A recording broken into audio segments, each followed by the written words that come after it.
आशा करता हूँ आप सब बहुत अच्छे होंगे। मेरा नाम है सिद्धांत अग्निहोत्री। स्टडी ग्लोस पे आपका बहुत बहुत स्वागत है।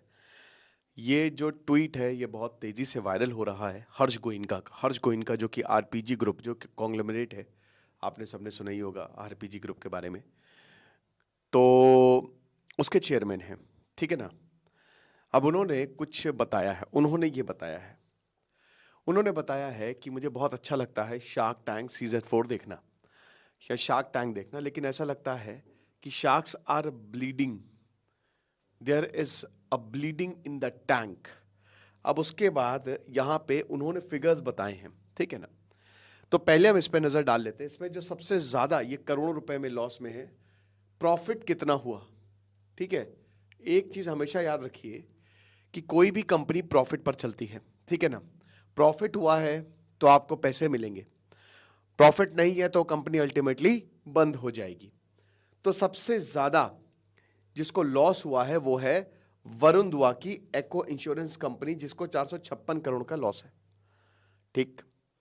उसके बाद आपके अजहर इकबाल की इन शॉर्ट्स, जिसको माइनस मतलब 228 करोड़ का लॉस है, ओके।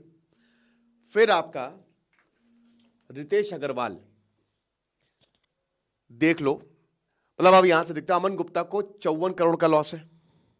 अब अमन गुप्ता की बोट ऐसी कंपनी थी जब पिछले साल भी इन्होंने ये दिखाया था जिसको प्रॉफिट था। अनुपम मित्तल शादी.com 18 करोड़ का लॉस है। नमिता थापर जो कि स्टार्टअप नहीं, उनके पिताजी की कंपनी है एमक्योर, आपको पता ही है। पीयूष बंसल को 10 करोड़ का लॉस है। रितेश अग्रवाल को 184 करोड़ का लॉस है। विनीता सिंह शुगर कॉस्मेटिक को 68 करोड़ का लॉस है। और कुणाल बहल स्नैपडील को 160 करोड़ का लॉस है।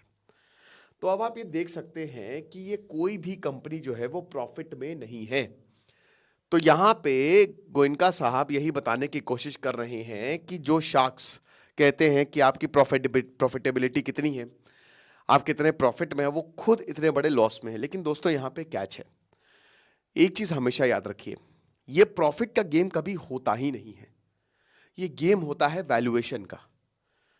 आप समझ रहे हो, जितने भी आपको ये लोग दिख रहे हैं ना, ये सब 2-2 हजार 3-3 हजार करोड़ के मालिक हैं।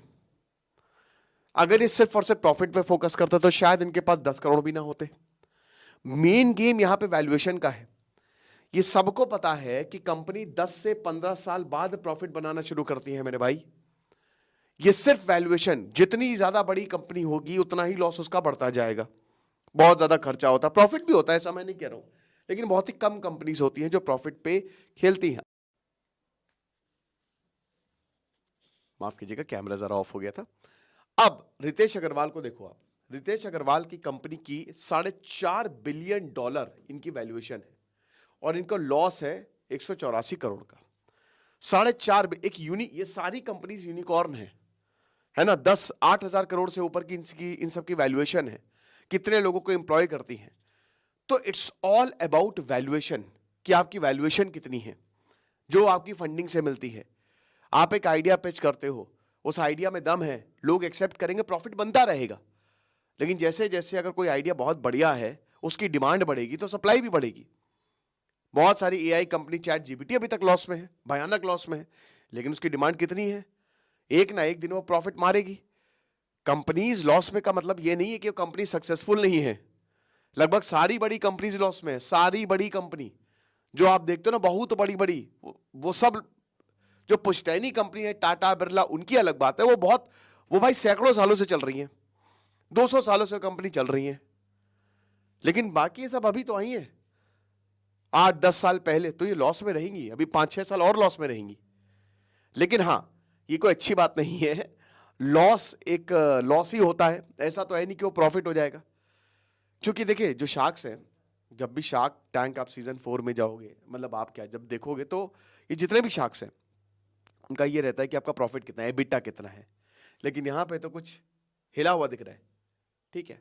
लेकिन ये चीज हमको हमेशा ध्यान में रखनी है कि इट्स ऑल अबाउट वैल्यूएशन। काफी ज्यादा वायरल हो रहा है ये ट्वीट कि जो शार्क टैंक इतना ज्यादा, मतलब कि हाँ भाई आपकी वैल्यूएशन, जो यहाँ पे अश्लील गोवर भी थे, खैर उनको तो सलमान खान ने बहुत धोया था, ठीक है, वो भी बहुत बात करते थे। अल्टीमेटली सबके सब लॉस में है। It is what it is.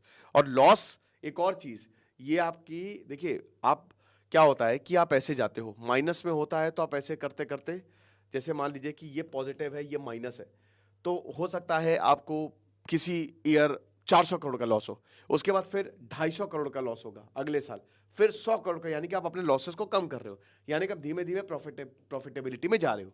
ये सबसे ज्यादा देखा जाता है। लेकिन अगर आप लगातार लॉस में जा रहे हो, वो बहुत ही ज्यादा डेंजरस है। अब वो तो इनकी पूरी बैलेंस शीट देख के ही पता चलेगा। बाकी आपको क्या लगता है मुझे कमेंट बॉक्स में बताइएगा। Thank you so much.